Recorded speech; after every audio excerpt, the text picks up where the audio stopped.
She booked a group of male models at a bar. Her goal? To find a man to pretend to be her boyfriend and deal with the arrogant Amy. Just as Rose was about to select a male model, a man suddenly appeared, snatched the menu from her hands, and said, "How about trying the most daring man here, Gibson?" Rose was taken aback and nervous, afraid the opportunity would slip away. After taking a gulp of wine for courage, she immediately booked him. Little did she know, a group of bodyguards was chasing after him.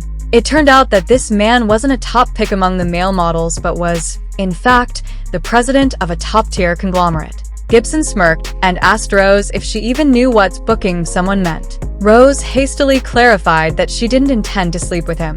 But Gibson interrupted, teasing, "Sleeping with me wouldn't be a bad idea," and then leaned in for a kiss. To his surprise, Rose, too drunk, ended up throwing up on him. With a sigh, Gibson said that it was his first time getting a hotel room, only for a drunkard. And yet, the drunk Rose insisted he pretend to be her boyfriend for an event tomorrow. She even mistook the room key for a credit card and shoved it into his hand. Laughing, Gibson agreed and promised he'd show up. The next day, a hungover Rose rushed to the banquet. Amy mocked her, asking if her boyfriend had chickened out. Seeing Rose's vulnerable position, the opportunistic shareholders took the chance to demand that Rose transfer the stocks her late mother had left her. Just as Rose was cornered, Gibson walked into the banquet and whispered to her, "Was my entrance cool or what?" Seeing him, Rose felt as though she'd been saved. She quickly lied, introducing him as her influential and powerful boyfriend. Amy, seeing through her lie, pulled out 2 jade bracelets and challenged Gibson to identify the authentic one. If he failed, it would prove that he wasn't as influential as Rose claimed. Before Rose could stop him, Gibson calmly pointed out the genuine bracelet, giving a detailed explanation, and even mocked Amy in the process. Someone soon recognized Gibson as the president of a top conglomerate. The guests' attitudes shifted immediately, and they scrambled to flatter him. However, Gibson had no interest in them and instead invited Rose for a dance. Out of nowhere, a storm hit the island, causing all boats to halt operations. The guests had no choice but to stay overnight at the hotel. To maintain the illusion for Amy, Rose had to share a room with Gibson. After showering, Gibson emerged, leaving Rose's heart racing. Suddenly, he leaned close, pressed a finger against her lips, and abruptly opened the door. Outside stood Amy, who had been eavesdropping. Realizing their relationship was fake, Amy yelled for everyone to come and see the spectacle. Unfazed, Gibson declared that he had fallen for Rose at first sight and, in front of everyone, kissed her passionately. Then, lifting her into his arms, he added, "If you'd like to keep watching, I don't mind letting you see what happens in the bedroom." Later, Rose nervously asked Gibson if he was really a conglomerate president. Gibson lied, claiming his identity was fake. Relieved, Rose asked him to continue pretending to be her boyfriend to fend off the troublesome shareholders. But Gibson demanded compensation, cornering her onto the bed. Rose, frustrated, decided to take the plunge and kiss him, only to be interrupted by a phone call. It turned out one of Rose's company's collections had unexpectedly appeared at an auction. In a hurry, Rose rushed to the auction but was almost thrown out by Amy for not having an invitation. Thankfully, Gibson arrived in time and brought her inside. Amy schemed to drive up the price of Rose's collection to an astronomical $100 million. Feeling defeated, Rose was shocked when a mysterious buyer purchased the collection and gifted it to her. Infuriated, Amy accused Rose of stealing her necklace and even found one in Rose's bag. However, it turned out the necklace wasn't Amy's, but the Gibson family's heirloom. Meanwhile, Rose's necklace was found elsewhere, forcing Amy to apologize. Gibson had seen through Amy's schemes from the start. To thank Gibson, Rose agreed to accompany him to a gathering with his friends. There, she was mesmerized to discover that Gibson could play music. During a game of darts, Rose complimented one of his friends, which made Gibson jealous. To show off, he hit the bullseye with every dart and demanded Rose praise him too.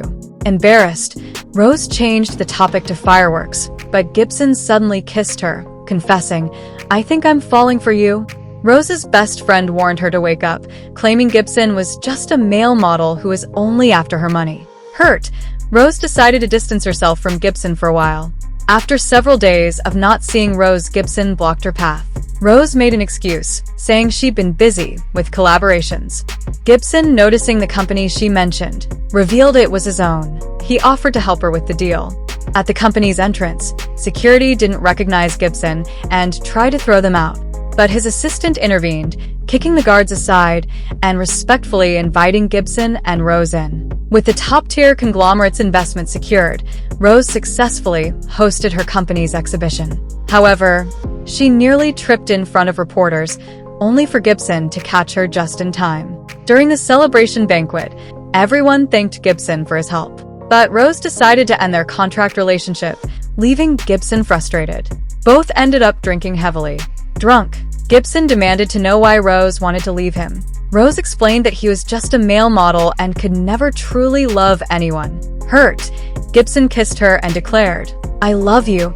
The two ended up spending a passionate night together in the bathroom. The next morning, Rose woke up to find herself in bed with Gibson. Trying to sneak away, she was pulled back into his arms.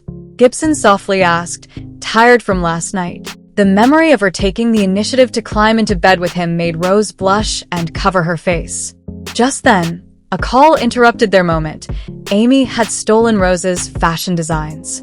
A middle-aged woman was thrown out by Amy's subordinates for being dressed too poorly. However, Rose, who had arrived, stopped them and accused Amy of not only plagiarizing her designs, but also looking down on others. Enraged, Amy got into a fight with Rose. Out of nowhere, Gibson appeared and stopped Amy. He suggested that the two settle their differences by submitting competing designs, letting the results speak for themselves. Rose quickly utilized her skills to produce a ready-to-wear garment. However, Amy, knowing she couldn't compete with Rose, tampered with the fabric for the competition and accused Rose of stealing expensive materials. To everyone's shock, the previously poorly dressed middle-aged woman turned out to be none other than the mother of the president of the top-tier conglomerate, Gibson's mother. She expressed her satisfaction with Rose's creation and announced the termination of all contracts with Amy's company, handing the partnership over to Rose instead. However, Rose misunderstood the situation and assumed Gibson's mother was one of his sugar mommies. When Gibson followed her home to explain, Rose announced that she wanted to end their relationship. Hurt by Rose's words and her belief that he was just a male model, Gibson bitterly replied, "If that's what you think, then I'll act the part." He then offered her bed services in a mocking tone. Enraged, Rose slapped him. Gibson wanted to apologize to Rose, but he soon discovered that Rose already had a fiancé arranged by her father. This left Gibson heartbroken and furious. In his despair, he stormed off and drowned his sorrows at a bar, begging Rose not to leave him. However, Rose cruelly rejected him. Afterward, Rose buried herself in work, becoming a workaholic. Even her subordinates noticed something was wrong. At a press conference, a fatigued Rose was almost crushed by a falling chandelier, but Gibson arrived just in time and pushed her out of harm's way, taking the hit himself. Terrified, Rose held him and tearfully promised that as long as he was okay, she would do anything he wanted. Hearing her words, Gibson opened his eyes, and Rose, overwhelmed with emotion, kissed him. Rose canceled her engagement with her father's arranged fiancé, which angered her father so much that he was hospitalized. The shareholders seized the opportunity to pressure Rose into transferring all the company's shares. Fortunately, Gibson arrived in time and used his wealth to resolve the crisis. However, Rose began to doubt Gibson's identity. Amy, in collaboration with the shareholders, accused Rose of using her relationship with Gibson to climb the corporate ladder. This was when Rose learned the truth. Gibson wasn't a male model, but the president of the top-tier conglomerate. Gibson's mother stepped in to defend Rose, proving that she had secured the investment through her own abilities and not through Gibson's influence. This successfully turned public opinion in Rose's favor. Driven by jealousy, Amy attempted to harm Rose but was ultimately sent to prison by Gibson. Gibson brought Rose back to the bar where they first met. There, he reintroduced himself and officially proposed to her, asking her to marry him. Rose, moved to tears, accepted his proposal, and the two embraced each other, beginning their happily ever after.